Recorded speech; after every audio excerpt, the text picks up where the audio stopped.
Hey guys, this is the Helpful Lockpicker here, and I was just wondering, when was the last time, say, you went to the gym and you saw keys left out just like this? This might be a very common sight, but it is a very poor practice. What I'd like to do today is show you how easily a key can be decoded by sight and why you should always try to keep your key out of public view because you never know who is looking. More information is coming up on this in just a second. Please stay tuned.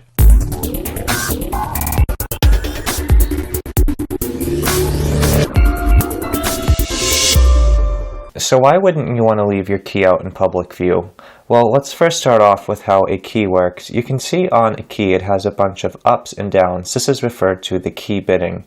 The bidding on the key goes from 1 to 5 on this key. It goes from the bow to the tip. So you can see that flat mark, that's 1, 2, 3, 4, and 5.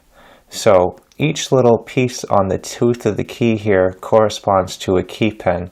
Each key pin is a standard height. You have a 1 key pin going through a 6 key pin. The length of the key pin plus the length on the key all equal the same height, and that will create a horizontal line going across called the shear line, and they will be all perfectly aligned and you'll be able to open up your lock. The trouble with leaving your key out in public view is you can eyeball these cuts very easily, especially on Kwikset. This is the Kwikset KW1 blank here, and this only has 6 different depths, and they're very easy to eyeball. When you are looking at this key, I can very clearly tell that that looks like a 4 cut, that looks like a 5 cut. This one's all the way up at the top, that looks like a 1 cut, followed by a 2, and then by a 5. You can get a lot better at this the more you practice, but what I want to show you is how easily you can decode a key with using a tool just like this. This is a key gauge. It will decode your keys very quickly and very accurately. This one is for Kwikset specifically, but you can buy ones that are specific to many different locks. This one here goes to Wiser Lock, Master Lock, Schlage, Kwikset. This one's pretty universal and can go to a bunch of different locks. This tool alone is a very powerful tool for you to decode a lock very quickly and very effectively. So why is this something that you should be concerned about? Well, one, if you get very familiar with locks, the more you do it, the more you can eyeball them and you will not need this key gauge tool. So you could literally take a glance at a key, or you could even take a photograph of a key, and you could really be able to look at it and be able to come up with a key that would most likely work. What happens is all these are very standard depths, and when you decode the key, you can go to a locksmith and order something called a code cut key. On this key here, the code is a 4, 5, 1, 2, 5, and all you need to do is go down to your local locksmith and say, I have a Kwikset KW1 key and the key bidding code is 45125, and someone could make a copy of this key for you very quickly and it would work like a factory key.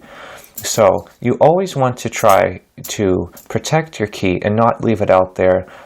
A lot of things I've seen online is people celebrate that they just bought a new home or they just moved or whatever, and they put a picture of their key up. That is precisely what you do not want to do. You never want to put a picture of your key up, and especially have your address attached to it. Anyone that's even a novice in lock sport can pretty much make a copy of these keys very easily just from a photo alone. But let me go into a little bit more detail on how this tool works. This is a really convenient tool for you to have because having your code to your key is very practical if you ever get locked out or your key starts to stick and you need to make a new copy and you do not want to duplicate the key that is not working. Alright, so we're ready to get started. So the first thing we need to do is get out our key gauge, and we need to make sure we have the right key gauge to the right key. This gauge goes to the Kwikset KW1 key blank, and this is a Kwikset KW1 key, so we are good to go. So what we're going to do is we're going to measure from the bow of the key all the way up to the tip. When we're measuring, we're going to go to the notch that it fits the most snug on, and it'll get to a point where it cannot go further, and that will be the reading. On Quickset, it goes from a 1 to a 6 cut. It does have 7 cut pins, but those are very rarely used, so we're just going to be measuring from 1 to 6 today. So we're going to start off in our first position, and we're just going to slide it down, and you can see that it is fitting very tightly over the 4 position. So that is going to be a 4 for our first position. So we can take out our Sharpie and we can write down 4 so we do not forget where we are at. Now we're going to move on to position number 2, which is going to be a little bit deeper than a 4 because you can physically see it. And then you can see that this is going to be a 5. It will not go to a 6. So position 2 is a 5. And on the key blank you can see there's the 4 and there's the 5. And it does sit lower.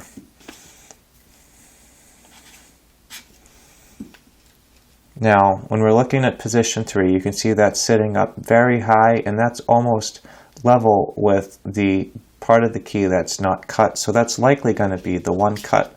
But we will verify with our gauge. So we're going to our third position, and you can see that it is sitting very tight over the 1, and that will be our position for number 3, is the 1 cut. Now moving on to our fourth position, you can see that it sits down just a little bit lower. So if it was a 1 cut before and it's just 1 interval down, it will probably be a 2 cut. So we're going to measure to verify, and we can see that it's fitting very tightly over the 2 position, and our position number 4 is going to be a 2 cut. Now looking at the last position, you can see that in number 2, that was a 5, and they look identically deep. So they are likely going to be the same cut, and we will be able to verify that once we check it with our gauge. The more you do these, the more obvious they'll become. Quickset is by far one of the easier locks to learn on because it only has 6 steps and they're very easy to visualize. So the last one is going to be 5. So when you look at the key one more time, you can see that it is a 4, 5, 1, 2, 5. 4 is a little bit higher than the 5 cut. 4, 5, 1 goes all the way up to the top, 2 goes just a little bit lower, and then 5 goes almost to the maximal cut, which would be going across this line here. So once you get really good at decoding these keys, you'll start to be able to do them by sight, and you'll be able to look at them. Like just on this key alone, you can see that these are all 6 cuts right on the bottom here. And you will just really start to get a lot better at them. So once you get this code made, this is going to be essentially the password to your lock, and you're going to want to protect that. If you're ever going to need a new key made to your lock, you're going to go over to the Locksmith. You're going to say, I have a KW1 key with the bidding code 45125. They will be able to make you a new key for just a few dollars, and it will be able to open up your lock very well, just like brand new. So always protect this. Do not leave your keys out into public view. They can be easily decoded, and you never know who's looking at them, who's taking photos of them, and you just do not want people being able to get into your locks. Please don't post pictures of your keys online that you actually use and depend on, because people can easily copy them. And never put your address associated with your key. Just try to be smart, try to protect yourself. This is a really cool thing to learn, being able to decode a key by sight, but use it wisely and do the right thing with it. I hope you guys found this video very interesting, and I hope you learned something today. Thank you so much for checking out this video. If you have any questions or suggestions, please leave them in the comments below. If you enjoyed this video and you'd like to see more like it, please subscribe. As always, thank you so much for checking out this video, and I hope you all have a great day. And if you ever want to try to get some key gauges, you can find them online pretty easily, and they're a pretty cool little tool to have. Thank you so much for checking this out. Thank you.